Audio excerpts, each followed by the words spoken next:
Most of us get on our devices without thinking too much about how the back end works. Your device connects you to your internet provider, usually a cable or a phone company. Comcast is the biggest one in the nation. That provider connects you to all the online services you want to use.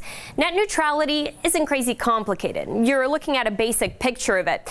It's how you expect the internet to work already. Notice how all of the connections to these services are equal. You get decent speed watching a show on Netflix and watching a live video on Facebook. The idea is that the internet is like a utility. You pay for internet and you get connected to everything on it the same way. So what's the other way? It's a different philosophy that says these things don't need to be equal as a rule.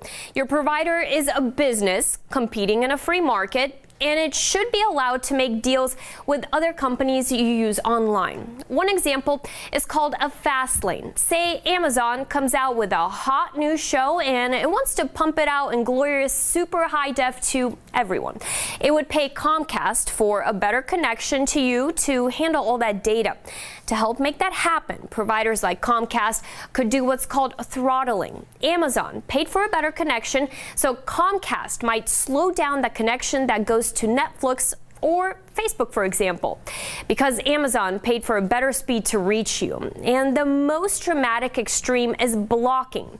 Say Facebook is taking up lots of data. Comcast wants them to pay up. They can't reach a deal. Comcast could cut them off, and now you don't have Facebook at all if you're a Comcast customer. You already know what this looks like, only instead of Facebook's and Amazon's, it's been cable channels fighting with the cable and satellite providers. Dish Network subscribers, stand up and object.